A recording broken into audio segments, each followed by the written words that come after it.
Wait. Oh, sieht gut aus.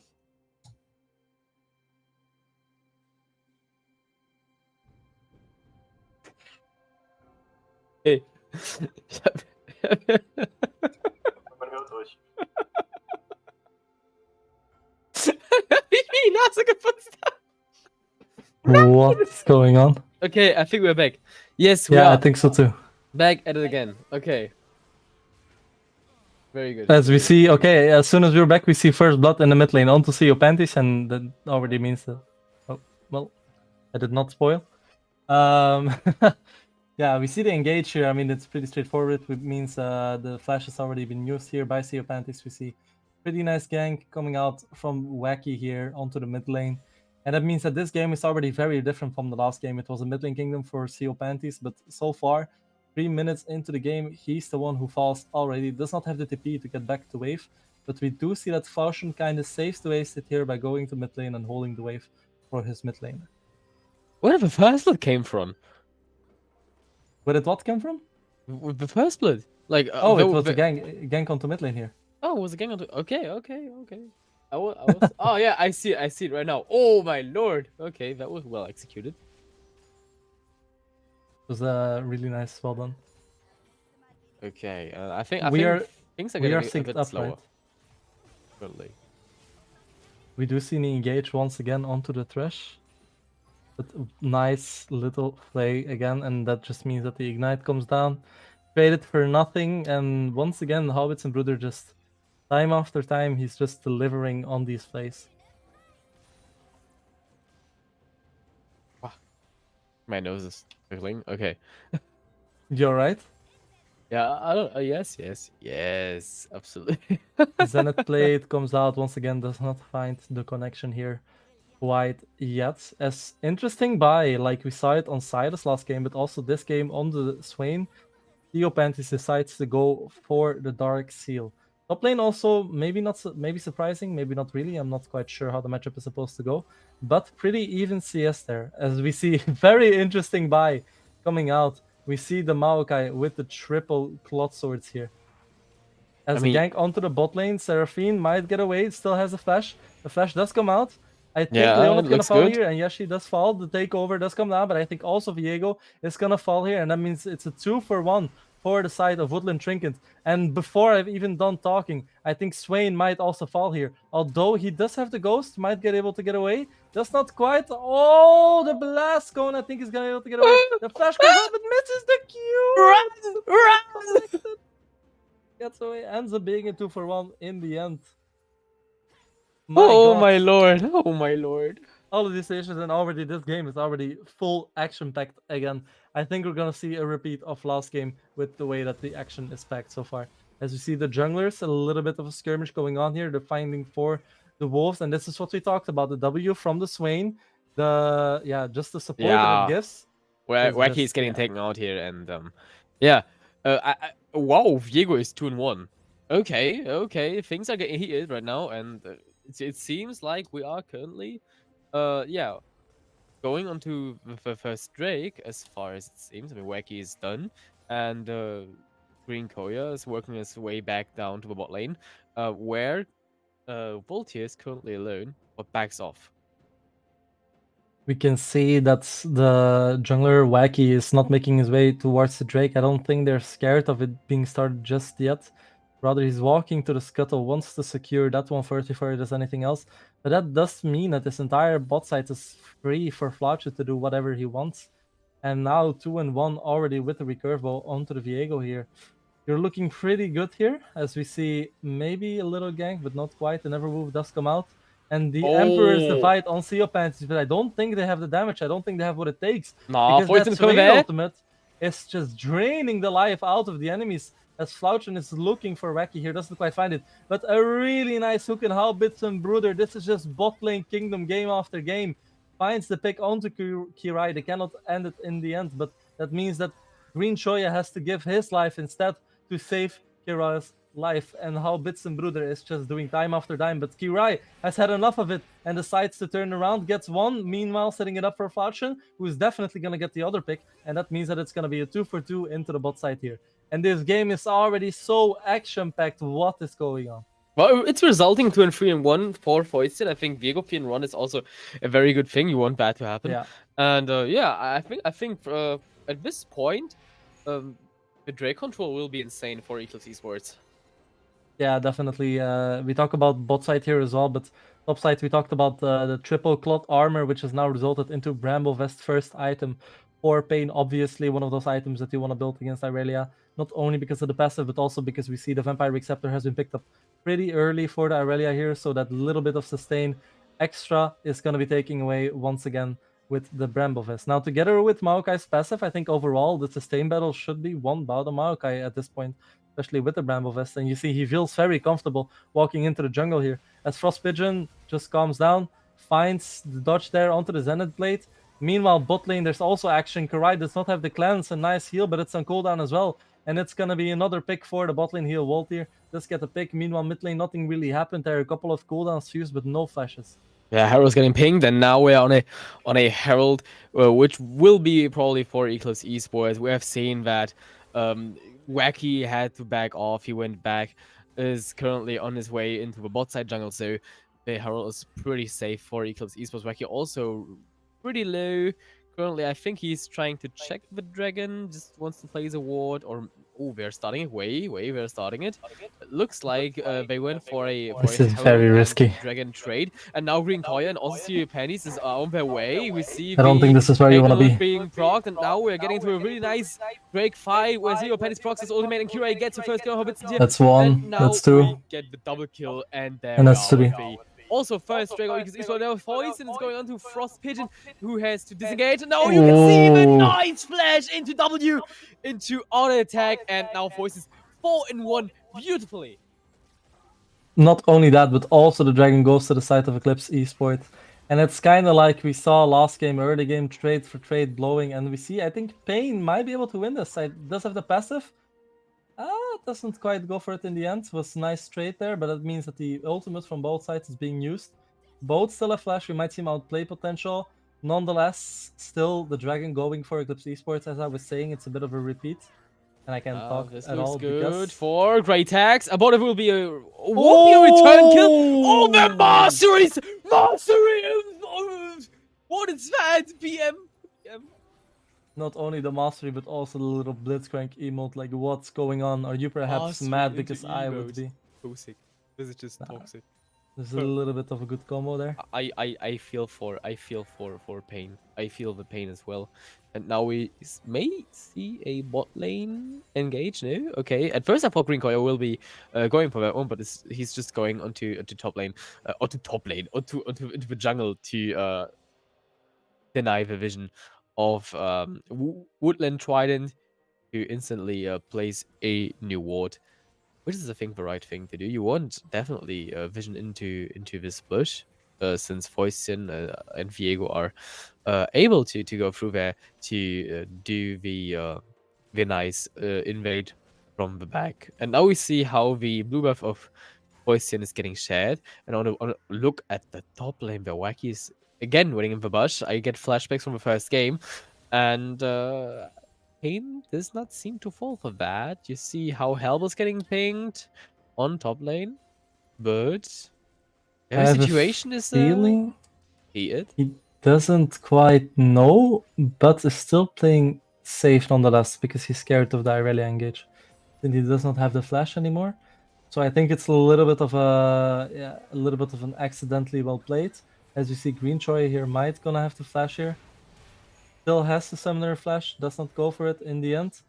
Kirai going dangerously low, and really nice flash from Walt here, picking it up with the Leandris already completed. As Choya also goes down with the flash, just a little bit underestimated, I think.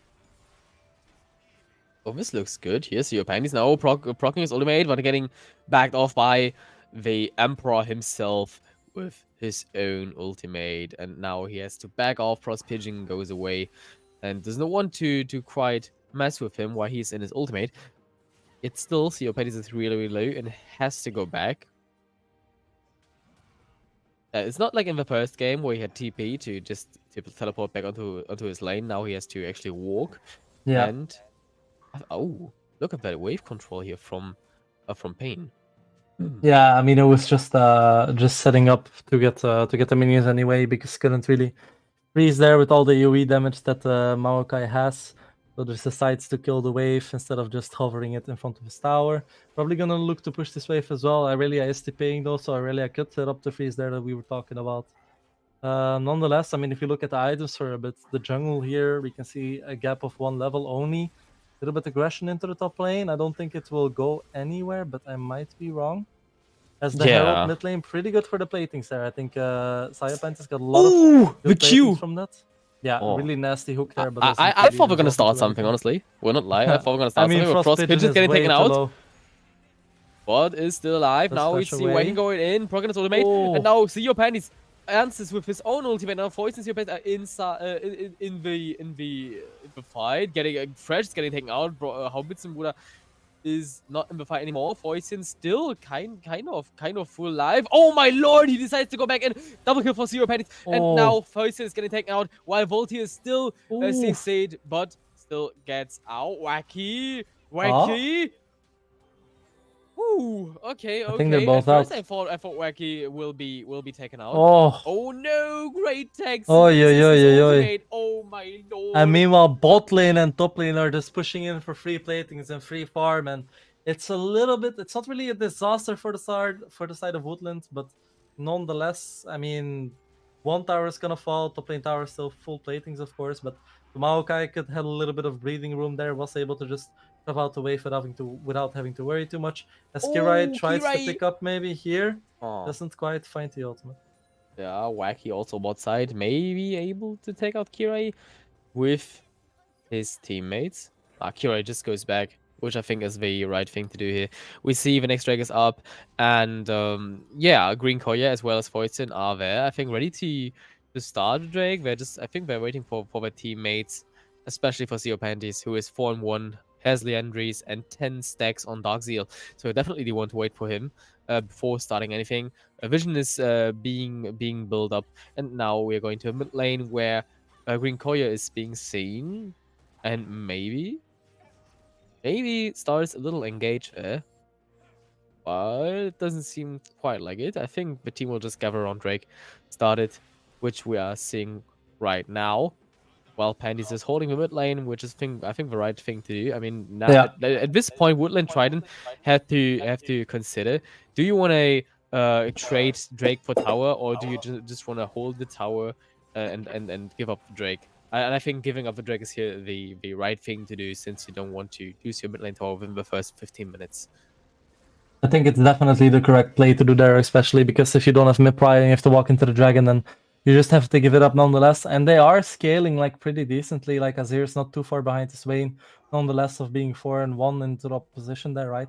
But what I also like to see here is, as I talked about, that they're not going to go for Seraphine as a full second carry, but rather than a supported carry, because you do see the Bandle Glass Mirror already being bought, which I think indicates the Chemtech Purifier against the lifesteal of the Maokai, of the Viego, and of course of the Swain here. So I kind of like that it's going for a supportive item second, probably finishing up with an Abyssal Scepter, rather the Archangel Staff. Wow, that was a throwback to Season 6, I think, the Abyssal Scepter, but rather Archangel Staff for Seraphine as well. So those 3 items, I think, are approaching pretty quickly, because that's kind of the unsung hero of this game so far, I would say, for Woodland. And Voltier, compared to last game, was getting picked up off a lot and didn't really have the best ultimates sometimes. It was also, yeah, it felt like it was a little bit underwhelming, but this game might be able to do something. Now, this gets chunked pretty hard by CO Panties, but that's completely normal. And I think now Basing should give her the Chemtech Purifier.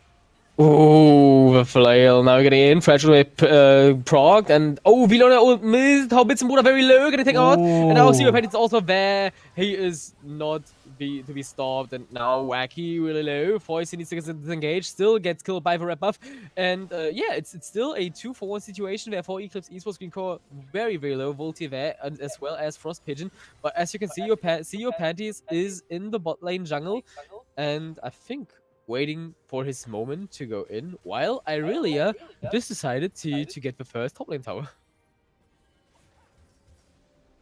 Panties does have both summoners here, and they both don't see him until he's completely already in their face. Seraphine does have the ultimate, kind of goes wide, does get a hit onto Green Choya, but that's about it. And that's gonna be, nice slash nonetheless from Frost Pigeon to at least trade 1-for-1 there. I mean, it's a 2-for-1 in the end, but before he dies, I meant, but it's a 2-for-1 in the end. Still a very good play from Panties there. Was waiting maybe a little bit long, but it paid off in the end. So definitely well seen. I think they didn't notice him too well. I think their camera was looking up too far onto Kirai and onto Shoya there. So yeah, as we do see the Chemtech Petrifier coming out here, the tier almost finished. So that means the Archangel staff is soon going to be a Seraph's Embrace when that does get purchased. As we see a very crucial item in this game, Rylai's on the side of Panties. Now, if you weren't able to get away from that team before, you're not going to be able to get away from this team at all. Yeah, Rylai's is just like an insane item. The free it's like a free glacial augment. Like you don't need to get glacial augment, you just get Rylai's easy. Yeah, especially with the Swain ultimate, right? So if you have it on and if you just stay in the side of everybody, then you're just good to go. As you do see a very, very heavy engage going on here. Yeah, and we see Greytex roaming towards the mid lane, maybe on his way to support his team. He is pinging the Vinash to create vision, or what is? They probably want to do the Herald still. It's still the Herald. It's still the Herald. Yeah. Okay, it felt like. Oh my lord! It feels like we are in minute 35 or something like that. Yeah, definitely with all the action that has been going on. Yeah, this is gonna be the second Herald here. This time I think it's gonna go over to it's gonna go to Woodland because the first one was Eclipse Esports that they used on the mid lane. Yeah, or some platings exactly. Yeah, WOT definitely need this Herald. They need to get at least a second tower to get a little bit get back of gold. I mean, we see Eclipse is only 1k gold ahead, but this could be a snowball which is getting rolled and is getting bigger. Now we see Hobbitzenbruder and Volti going to be water jungle. WOODLAND TRIDENT here, foisting, getting catched. Getting caught, but we see how, look at that, how everyone just moved. Green Koya now is alone. Siopet needs to back off, and now we have Frost Pigeon 3-3. Voltier had he survived. He didn't die. Yeah, he didn't even die. Like, not even close. It was just 2-for-0 for the side of Woodland. Really good picks there. Started off with a hook from the Hobbitzenbruder. Once again, has a good showing in both of these games so far. And then a really nice shuffle, actually, from Frost Pigeon there. As Greytex is trying to dive top lane here. Ooh, this looks really good. Very well executed from Pain. As you have seen, like, he worked really well first with his like punch on the ground to get her into tower range back again. And Greytex decided to re-engage this, and then Pain just went with his ultimate, a really well executed fashion. Now we can see on the Drake, Panties get the ultimate here. Wacky is on Kirai, who is very low, getting taken out by Wacky. But Panties is I think this there. is fine. It looks really the Rylai's, they can't move. It looks really good for Eclipse, since Voice is also getting into a fight. Now gets Hobbitzenbruder. Panties really low. There's a shot. Finally falls. Gold shut down. And there's a TP coming up onto the jungle. And Voice also gets taken out of its Pain. But I think this goes to Woodland Trident, as well as the next dragon who's being made by Woodland Trident. Really well executed. It's a 4-for-1 trade for WOT. Not only that, but they already have the Nashor's Tooth on Azir. If they're smart here, they might be able to just rush Baron. There's 3 people that have at least 15 seconds, but they decide to just go for the dragon and decide to back off for a little bit. They take their victory in the fight over the dragon, and they're happy with it. They don't want to push just too far. But yeah, that was really well executed. That was looking bad for Woodland for a little bit there, with the way that Panties was just draining all of them, and with the Rylai's and with the Leandris was just slowly taking them all down. But then in the end, the damage does come down. And we see that Woodland so far, when they are even, they are able to play these fights. Last game, it was pretty bad because once again, they were just too far behind. But right now, they're even. They're more than even. They're ahead. And Woodland, for the first time in this series, is looking like they're the aggressor. It looks really, really good here for WOODLAND TRIDENT, and they may be able to get this game, to get this game won. And yeah, I like how they prove the bot lane combination, which we criticized at first, but now it looks really, really good. They're doing there. They're definitely doing well. As you can see, the Seraphine for the wave clear is definitely the right thing, doing her job. And not only that, but this time you have two champions that can do wave clear way better. Obviously, Dazir has way better wave clear than the Swain in game 1, right? So yeah, they don't have to worry about waves at all. Like if it's like a little bit of a bad placement or bad play around the map, but there's a big wave stacking, or later with super minions, they won't have to worry whatsoever. As we do see the Seraph's Embrace on the side of the Seraphine now. And everything I talked about in Champ Select of the Seraphine maybe not doing as much damage. I think right now, I think they're building correctly. I think the Seraphine with 3 items is a threat. I think she's the first person to have full 3 items on the entire Rift, and you're gonna have to deal with her in a very, very hard way. Yeah, you definitely do want to get her picked. She needs to die, or the team fight will be really, really hard to play. We see Green Koya now has to flash, since everyone is just waiting for him to, to get too close and to, like, maybe overstep. And I like how they like thought about getting this Nash, and it's still said no, it's not the right time. We need to get a little bit more pressure. As we can see, T1 bot lane is being taken by Frost Pigeon, and now also the pressure is being built on mid lane. Also, what I want to talk about is that summoner spell in the mid lane. We have the Ghost onto the Swain, which is understandable with how much range and disengage the side of Woodland have.